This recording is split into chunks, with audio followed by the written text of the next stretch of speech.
Alright guys, welcome back to the channel today, and my keen-eyed viewers will realize I'm in a different area this time, and I'm very sorry about that, guys. This is the last thing I wanted to happen, but the room I normally use to record is actually being used today, and there's so much stuff just lying around. I had no room to record whatsoever, so I actually had to come in here, and I'm sure there's going to be an echo, and there might even be some background noises, and I'm very, very sorry for that. I could not avoid this at all. I really am terribly sorry about that, but please bear with me for this episode, because we have a great episode of Call of the Night today, where we really dive into Akira's character a bit, and really get a feel for where she's at right now in our story, and just how she feels about this whole situation that we face in our show. So let's just kind of dive in and talk about Call of the Night episode 4 today. Now our episode begins with Ko kind of walking around the city, as he does, to go meet up with Nazuna. And he sees that she's waiting for her, or she's waiting for him in the park. But Ko starts getting a little self-conscious, After last episode, he's like, wow, what do I really say to her now? I don't know if I can face her right now. I don't really know what to say. So he decides, I'll meet up with her in a little bit. Let me go walk around for a bit and think about some stuff. So he does. And he starts thinking to himself, like, if I didn't know any better, I would say that she kissed me in the last episode. Because Ko's a bit of a dummy, guys. If you guys didn't know. This kid really does not understand emotions at all. Like, when he was saying that in our previous episodes, like, that is completely the truth. Like, he does not really understand them at all. Whatsoever. So he didn't even know that. And he's like, wait a minute. Isn't a kiss something you do between people that love each other? And I love that as he's walking, we get to see our 3 favorite drunks across the street, and they're watching actually a couple on top of the bridge kiss, and they're like, oh, look at them showing off up there. And Ko's like, oh, damn, I've never seen anyone else kiss before. That's what we look like? And he starts getting a little self-conscious with himself, and he's like, wait a minute. Kissing is something the 2 people who love each other do, right? Does that mean I love Nazuna already? And he convinces himself that, damn, I've done it. I've achieved it. I've achieved my goal already. And this is where Nazuna actually catches up to him and says, yo, where you been? What are you doing, bro? I've been waiting for you this whole time. Like, where the hell you been? And he's like, I've done it, Nazuna. I've achieved the unachievable, the unimaginable. I have fallen in love with a vampire. And she's looking at him like, what? Yeah. I don't know if I believe that. And he's like, I'll prove it to you. Suck my blood right now. And she does, actually. And he's like, oh, have I become one? Has it finally worked? She's like, no, dummy, you're not a vampire. What are you doing? You don't love me. And he's like, what? I was so sure I did. And it's at this point she's like, I know what's going on. Okay, I get it. You think just because we kissed the other day that you love me all of a sudden, right? No. Let me tell you what that emotion really was. It was lust. And he's like, what, lust? You mean I was just horny the whole time? And she's like, yeah, dude. Duh. She's like, you liked it that much, huh? You want another? And he's like, no, I'm good. And that's kind of where our little segment actually ends off, It was a nice little end cap, I think, to our previous episode, a nice little cherry on top of that scene. Because like I said, guys, Ko does not understand emotion. So throughout the course of our show, he's going to feel every kind of emotion. He's going to really go through the spectrum of emotions and really try to understand himself as a character. And now he knows what lust is. So anyway, let's get into the meat and potatoes of our episode today, which is Akira. Now, we go through her everyday struggle actually at school. And like I said in my previous video, guys, her and Ko are very similar characters. Because we see that she's starting to feel like life is a bit of a drag as well, too. How she goes to school even though she said she doesn't like to. And then she comes straight home. She does her daily routines. And then she goes to sleep early. And we realize that she's starting to feel the exact same way he does. That everything is a drag. That everything is a burden. That it's all just a waste of time. And we even see that she is starting not to sleep very well as well. And because she wakes up at midnight, actually, when she goes to sleep. So she's like, I'm just going to go get ready for school early. So she's roaming the streets at night, obviously. And it's here that she runs into Ko.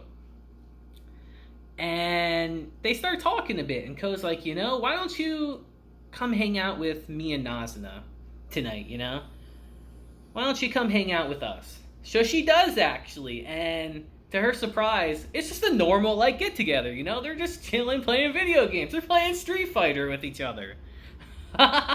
Which I believe in the manga is actually Mario Kart, but Street Fighter's dope, too. It's kind of cool. Nice little reference, Capcom. But, as they're sitting there, they're just talking, having a good time. And they actually start playing a dating sim at some point, which I find really funny. And the funniest part is, even in the dating sim, Ko doesn't want to go to school. He still refuses to go to school.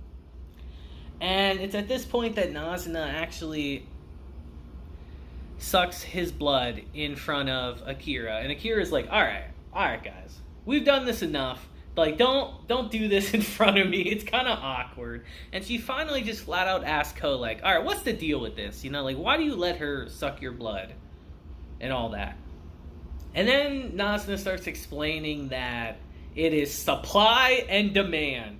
Supply, demand. Boom. And she starts saying that, Ko has tasty blood. And he wants me to suck his blood. So it's a win-win for everyone. And then she asks Ko, all right, but why do you let her suck your blood, Ko? What is the meaning behind it? And it's here that he explains, actually, the reason why. Finally to her, to Nazuna's complete and utter embarrassment, actually. I still think it's so funny that she can say all these perverted-ass jokes, but every time this gets brought up, she gets so embarrassed. But he explains to her that, I want to become a vampire. That's what my dream has become. And we see that Ko has never really talked about what he wants to be, ever, to other people. He really hasn't discussed that with anyone, what his dreams and aspirations are. So Akira's like, oh, I'm happy, I suppose, that's a dream of yours. And he starts getting into more details, because she eventually says, wait a minute, she sucked your blood, though, don't you turn into one if she does that? And he's like, nah, you see, this is the important info. And Azuna's trying to sweep it under the rug, no, we don't need to tell her this part, don't worry about it. And then he starts explaining that, no, for me to become a vampire, I have to fall in love with her and let her suck my blood. That is the only way that I can become a vampire. And Nazuna, of course, is super embarrassed, which is hilarious, of course. And Akira's like, that's kind of weird, but okay. And then Nazuna's like, all right, that's enough talking. Let's go to sleep now. And tonight, we have ourselves a three-way. And it's not what you think it is, but at the same time, it's really what you think it is. Because they all lay down on a bed with each other, and Akira's like, yo, no, we're not doing this. Why am I doing this? I'm leaving right now. I gotta get out of here. This is kind of weird. And Natsuna's like, though, it's raining right now, and I don't have an extra umbrella, so you might actually have to stay until the rain lets up, Hands are tied here. So she does, and it's really awkward with each other. But then her and Ko actually start talking with each other. And as they're laying there, Ko says, Akira, I'm kind of sorry for dragging you into all this, I just kind of wanted to show you what I've been doing at night because I know you've been worrying about this. So I apologize for getting you involved. And she starts thinking, and she asks him, like, Ko, have you had fun recently? Have you been having fun? And he says with full confidence, yes, I have. And that puts her at ease immediately because at the end of the day, they're friends, guys. She worries about him, even likes him a little bit on the down low. But she just wants to make sure that he's doing good and she's happy. And he's happy. Then she notices that Ko actually has his arms crossed in the bed because he's feeling awkward as hell in between two girls. Like, oh, I can't just let my hands wander or anything. I got to be careful where I put them. And she sees that and she's like, Ko, you can put your arms down, you know. Are you scared that they might touch my hand or something? And he's like, no, that's not it at all. She's like, you won't be able to fall asleep if your shoulders are all stiff and tied like that. And he does. And then he asked her the real question that's been on his mind. Like, if I become a vampire, Akira, do you think we can still be friends after that? And she says that why would we not be able to be friends if you become a vampire?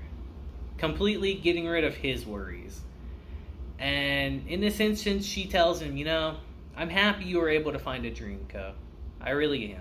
I'm glad that you were able to be happy and find something that you wanted to do.